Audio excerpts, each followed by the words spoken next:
Hello Marian, anong pakiramdam? Papalabas na yung pelikula mo. Ako si Kindness. It feels so amazing po. I feel so blessed na itong movie na po na ito na pinaghirapan namin ay finally mapapanood na ng tao, especially the So, gaano ka ka-excited? Super excited po ako.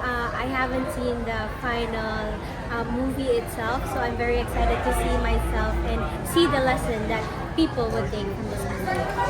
Ano yung pinaka nakuha mo sa experience mo sa paggawa? I think pinaka nakuha ko po is yung pinaka lesson ng movie itself is by being kind, by showing others respect and honesty. And hopefully, ma-inspire din ang tao, no? Yes po. So that's what the film is all about. It is an advocacy film. It is called Ako Si Kindness. And its role is to spread kindness around the country. Ikaw ba may kaba ba? Kasi di ba, first time mapapalabas. So may mga expectation yung mga tao. To be honest, I would be lying if I said that I am not affected by my emotions ng kaba. Kasi po, this is my first ever role na I am one of the main characters. So I'm very kind of afraid of how I would be seen as a actress. Pero ano yung kumbaga parang ano yung lessons na makukuha ng mga makakapanood ngayon sa movie niyo? Well, the lesson would be trying to include others po.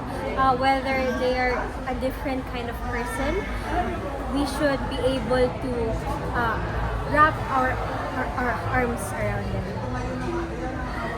Sino mga artista ba yung mga nilulook up to mo ngayon? Mga nilook up. Ever since I was a child, I've been very impressed by Miss Catherine Bernardo. Bakit? Well, she's just a very sophisticated woman, and at the same time, she's very talented. So I someday hope that I would be like her. Ano yung mga favorite mong gawa niya? She's dating the gangster po na movie. Really, part of my childhood na talaga yun. I think I've watched it a million times already. How about sa mga lalaki naman? Sa mga lalaki po, siguro kay Kyle and Charlie. Yeah, because of his acting skills and his singing skills. He's just a very elegant kind of man. So after this movie ba, may another film ka na nagagawin? Wala pa po, pero I would hope so. Hopefully after this Yes magkaroon. po, sana po. And then nagdi-dream ka rin bang magkaroon ng teleserye? Yes po, it's part of my dream. Everything that would be given to me would be accepted since it would be an honor. So, sino naman yung mga gusto mong makasama naman? If ever na magbibigyan ka ng chance na magkaroon ng serye.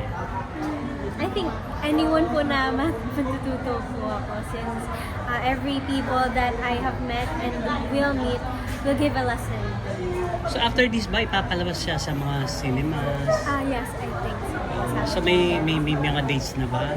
Kung kailan yung Hindi ko pa po alam yung showing? direct. So wala pa. So ito yung first. Po, ito po yung And first mo rin na mapapanood, diba? Yes.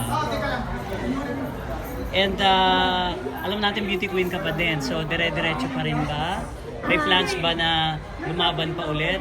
You have 2 crowns na, di ba? Yes po. I don't know po sa laban, pero I am still continuously training. I'm still continuously training my modeling and my acting skills. So next time, mas malaking competition naman. Sana. Pageants yung gusto mo. Ano ba inaay mo? Miss World, Miss Universe, Miss Miss Universe po International? sana ever since I was a child.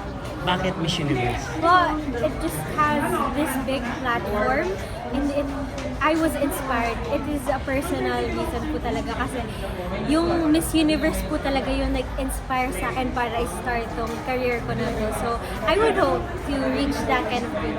Little Miss Universe ka, di ba? Oh. Little Miss Universe. So sinong na-idolize mo? Miss Catriona. Catriona Gray. Anong nakikita mo sa kanya na gusto mong... Sundan yung yapak niya. She's this very inspiring woman po. From the way she speaks to the way she walks, the way she carries herself.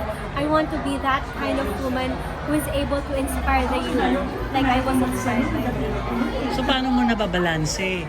Nag-aaral, may honor, tapos nagpa-pageant, and then umaarte na ngayon. Well, to be honest po, it's not that easiest po. Since right now, I am approaching college na din. Yeah. I think it's all about time management and loving what you are doing.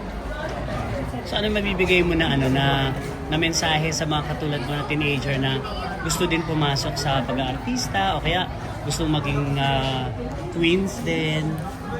The only thing that I would say is that you should reach your dreams. You should love yourself in the process because this is a very long journey and you should start with yourself. Support yourself to be able to support others as well. And sino-sino mga kasama mo sa film? Sa Ako Si Kindness? Sila Miss J. po, some of the students ng Trevino High School. Invite na lang natin sila to watch out for your film. Hello everyone, I am Marian Bermundo and I am portraying as Arisa in the film called Ako Si Kindness po. I hope that you watch it. It's an advocacy film that would be able to inspire others and I hope that it would inspire you as well. Thank you. Thank you.